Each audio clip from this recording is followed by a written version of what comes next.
We have with us today Christopher Senn, who will be talking about the problems religious fundamentalists have with parapsychology. Christopher is a PhD candidate focusing on the history of religions in America and the history of Gnosticism, Esotericism, and Mysticism. His current research uses comparative methodology to examine historical precedents of parapsychological research. Christopher, you're invited to begin. All right, thank you, Justin. All right, so I realize that I'm the last presentation for the day, so this might be a bit short, and hopefully we'll have plenty of time for discussion at the end. As Justin just mentioned, I will be discussing some of the problems that are faced by parapsychology in discussion with religious fundamentalism. So it's first of all, it's important to note that in the academic study of religion, we have really three main religious frameworks, I would say, that we're talking about.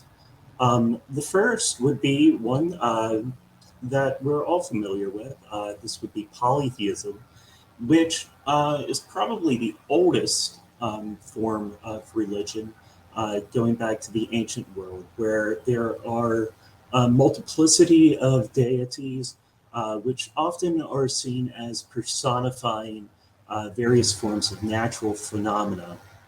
And people who held polytheist beliefs in the ancient world often made sense of the pantheons of other cultures by asserting a very inclusivist cross-cultural equivalency of deities was quite common, based upon the function of those deities.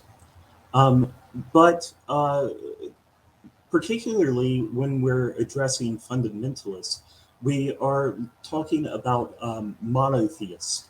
And the monotheistic logic really rose in many ways as a reaction against the polytheism of the ancient world. And I'm really pulling on the work of Jan Assmann here, whose classic work, Moses the Egyptian, really explores what he refers to as the Mosaic distinction, but is more commonly referred to as a monotheistic logic in the contemporary study of religion. And this posits a very firm distinction between creator and creation, and also posits a very rigid exclusivist idea of essentially, if I am right, then you must be wrong. If only one religious worldview is correct, and then all others are inherently flawed in some way. And the third, uh, which kind of arose in the Renaissance era, mostly, at least in the Western world, um, is what we would today call cosmotheism. And this asserts two very related ideas. The first being pantheism, which basically says that the universe itself is divine. And the second is a more recent development that's just goes a little bit beyond that pantheism, and it's panentheism, whereas the natural universe that we observe is a part of a divine reality, but there is also an aspect of the divine that transcends the natural realm.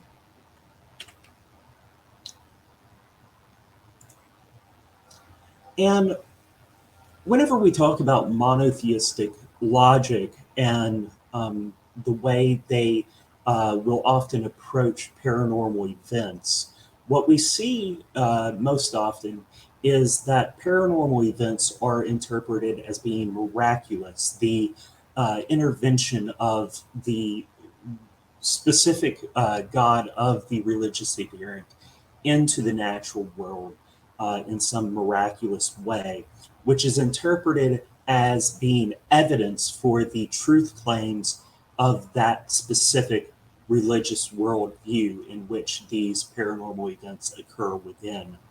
And I would say that I would say that most often we find that there, because the paranormal events that occur within the specific religious framework of the fundamentalists are interpreted as evidence. They will then interpret evidence, they will then interpret paranormal events occurring in other religious frameworks outside of their own as being attempts at providing evidence against it. And this would be most often attributed to some form of diabolic deception. Again, if in the mind of the religious fundamentalist exclusivist position, only one religion, their religion, is true, then any evidence provided against that would be false. And most often, this would be asserted to be the action of demonic forces. And this spiritual viewpoint really dates back to, at least in Christianity, really dates back to the work of Saint Augustine of Hippo in his book *The City of God Against the Pagans*, which was written in 410 CE, which really originated this idea of the deities of other religions, particularly the polytheisms that he was most familiar with, as being the demons of Christianity. However, I would also argue that what we're seeing at play would be very similar to the concept of psychological projection, as is found in the work of Sigmund Freud, but really elaborated upon by his daughter Anna Freud in her own work. And this concept would be that the religious fundamentalist it actually is doing something that they dislike themselves, in that, in this case, they are doubting their own religious convictions, which is driving them to seek out some form of evidence in favor of those convictions. And they dislike this in themselves and therefore are projecting onto an external other that they can then vilify, which in this case would be opposing religious worldviews, which they would interpret as being attempting to provide evidence against their own religious opinions. However, I think that to switch gears, I think that another explanation is offered by Tanya Luhrmann, the anthropologist, in her most recent book, How God Becomes Real, which posits that the religious beliefs and practices that are engaged in actually provide a way of inducing an altered state of consciousness, which she refers to as absorption, whereby a individual religious adherent actually becomes absorbed into a realm which is she refers to as the in-between, which is neither wholly interior but also neither wholly exterior to the person. There's aspects which occur within the individual psyche, but also is viewed as being not quite in the external world either, but rather between these two realms.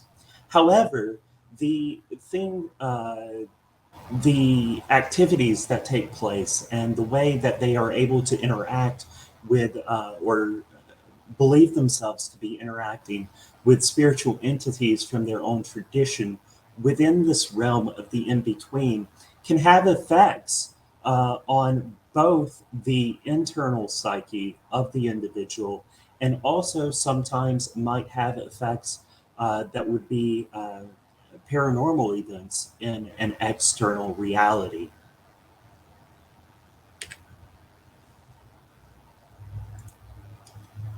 And I would argue that what we're seeing here would be very similar then to the externalization hypothesis put forward by Carol B. Nash in his book Parapsychology, where the responsibility for psi events appears to be mediate when it appears to be attributed to an external spiritual entity.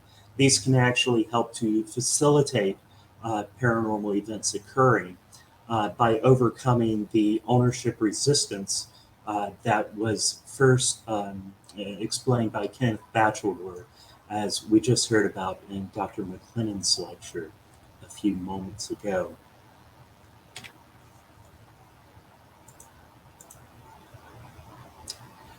And I would argue, though, that there are very few ways that will help us to engage constructively in discussions with religious fundamentalists and overcome these objections that parapsychology is somehow the work of nefarious forces.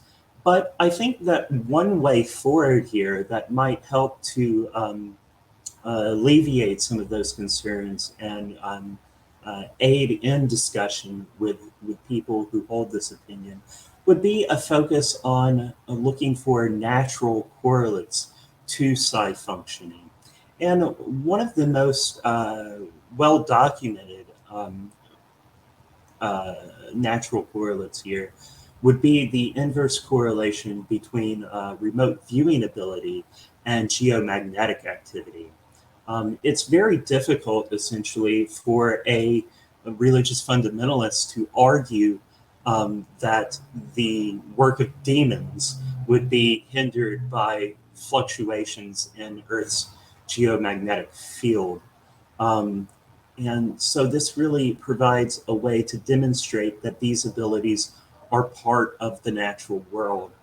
And historical precedents for this type of argument can be found in the natural magic of the Renaissance magi, such as Marsilio Ficino, who put forward that what he was doing in his philosophical endeavors that looked into natural magic was actually seeking to understand the natural order better and seeking to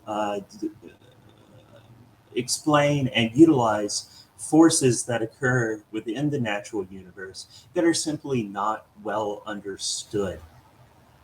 And while this was viewed often with some kind of hesitation by church authorities of his time, it was never dismissed outright, at least not for him. And this, again, provides some historical precedents. And also, finally, I would say that the bi-hemispheric model of the brain actually offers a way forward in understanding the way that the symbolic nature of psi as an action of the unconscious mind might actually be might make use of the internal symbolism of the religious adherent. And I really want to end with this quote from Jeffrey Kripal in his work Secret Body, which I think really does a good job explaining this and in quite beautiful language, I think. To speak neuroanatomically for a moment, I think it remains more revealing than concealing, more fruitful than false, to think of mythical thinking or enchanted imagining as expressive of dimensions of mind that are correlated with the right hemisphere of the brain, and so are confusing or simply nonsensical to more left brain ways of knowing. These mythical dimensions of mind cannot speak to the ego directly, for a simple reason. Ego is primarily a left brain function. Indeed, these other dimensions of mind cannot speak at all, since language as such is also primarily a left brain function. So these presences show us pictures and tell us stories. In dream and vision, they possess us. They claim to be gods or God.